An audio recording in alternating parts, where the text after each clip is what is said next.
Hello guys, welcome back to my channel Shreya daily details. আমি আপনাদের রুম্পা পাত্র নিয়ে চলে এসেছি আবার আজকে একটা নতুন ব্লগ। তো এখানে আমি কচু শাক রান্না করছি। মা ইলিশ মাছ নিয়ে এসছে। তো ইলিশ মাছটা আমাদের গাছের বেগুন পেড়ে নিলাম। বেগুন দিয়ে কালো জিরে কাঁচা লঙ্কা দিয়ে ঝোল করব।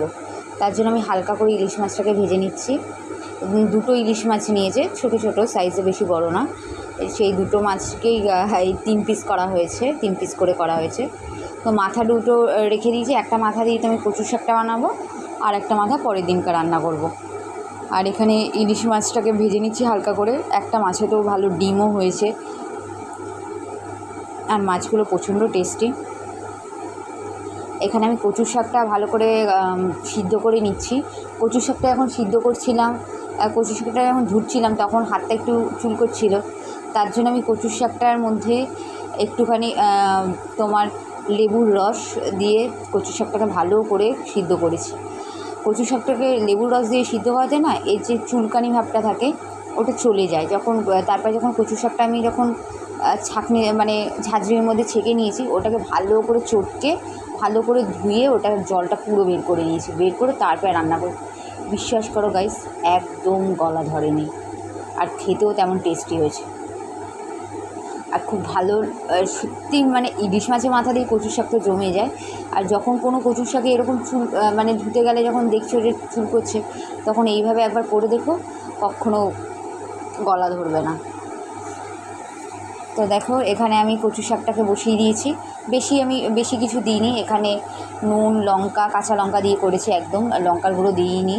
একদম আজকে দুটো রান্নাই একদম কাঁচা লঙ্কা দিয়ে। দেখো এখানে আমার ইলিশ মাছের ঝোলটা হয়ে গেছে। একদম কাঁচা লঙ্কা চিড়ে রান্না করছি। কচু শাকটাও কাঁচা লঙ্কা চিড়ে, একদম গোটা জিরে ফোড়ন দিয়ে, আর খেতেও খুব টেস্টি হয়েছে।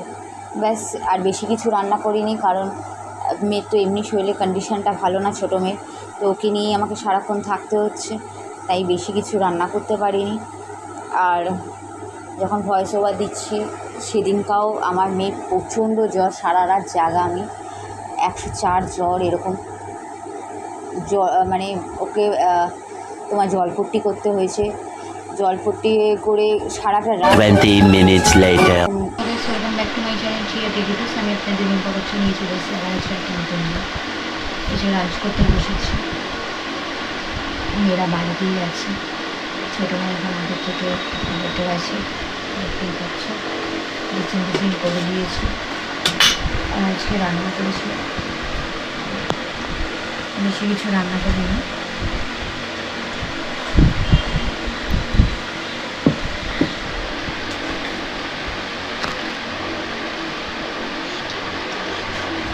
হ্যাঁ,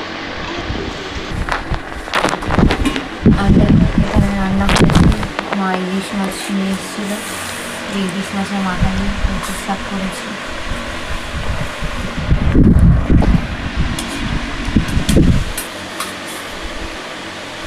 অল্প একটু খেয়ে দেখো, না করো না, জিনিসে কিন্তু খুব ভিটামিন আছে। সমস্ত কিছুতে না আমার ভালো লাগে না, এখানে অল্প করে দিয়েছি।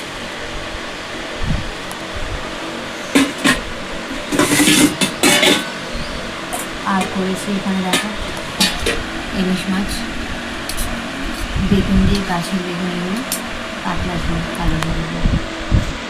চলো লাঞ্চ করে। 2000 years later.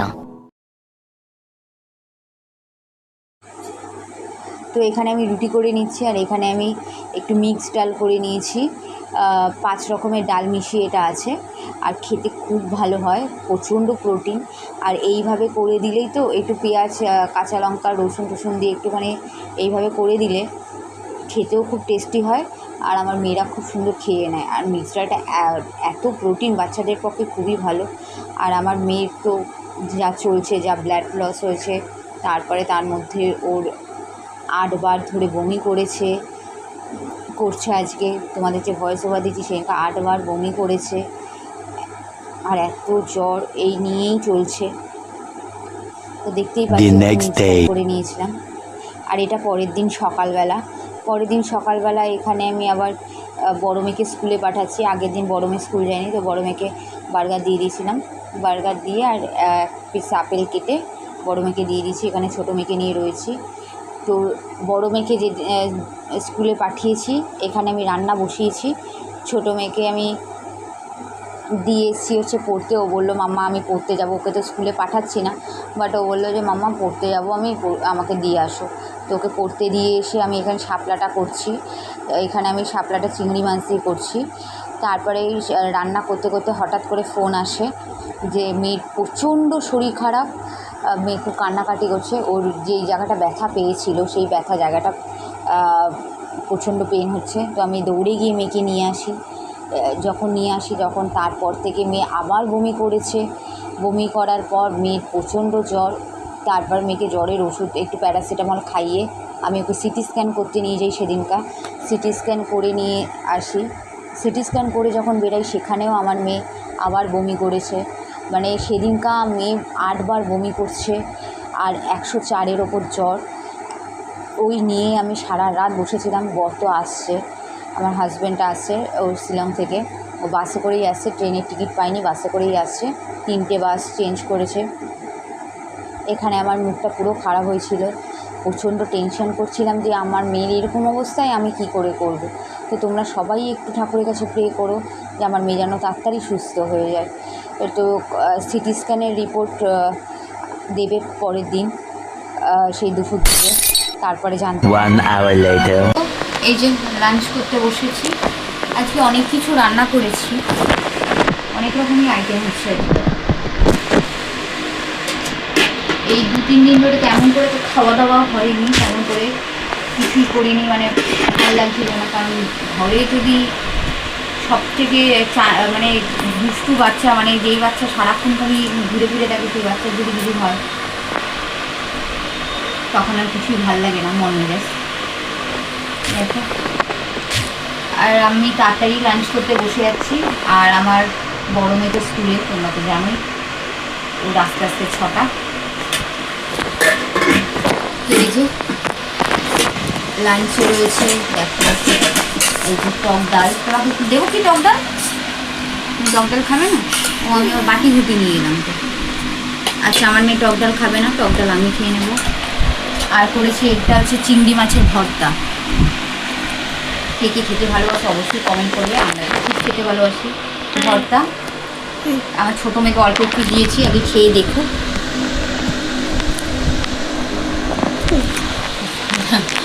ভালো করে দেখাচ্ছে যে আমি কতটুকু দিয়েছি ওকে। অ্যাকচুয়ালি ও খেতে পারে না, মোমোর ঝাল চাটনি তো খেয়ে নেবে, বাট এ খেতে পারে না। আচ্ছা, আর করেছি দেখো শাপলা চিংড়ি মাছ দিয়ে। কে কে ভালোবাসো অবশ্যই কমেন্ট করে বলবে। আমার তো খুব ভালো লাগে। আবার চিংড়ি মাছ দিয়ে শাপলা, দেখো খালি চিংড়ি মাছে পুরো ভরে রয়েছে। শাপলাটা আমি কালো জিরে কাঁচা লঙ্কা চিড়েই করি, আর খেতে কিন্তু খুব ভালো হয়, একটু পেঁয়াজ কুচি দিই। আর করেছি এখানে দেখো সর্ষে পাবদা, সর্ষে পাবদা করেছি। পাবদা মাছের পিসগুলো দেখেছো তো? আচ্ছা, সর্ষেটা আমার মেয়েকে দেবো না, আমার মেয়ে নিজের মতো করে খাবে যদি ভালো লাগে। আর ওপর থেকে দেখো সর্ষের তেল দিয়ে ছড়িয়ে দিয়েছি, এই যে। আর আমার মেয়ে নিজের মতো করে খায়, চুমুক দিয়ে দিয়ে, যদি ভালো লাগে। তো ব্যাস, এটাই হচ্ছে আজকে লাঞ্চ।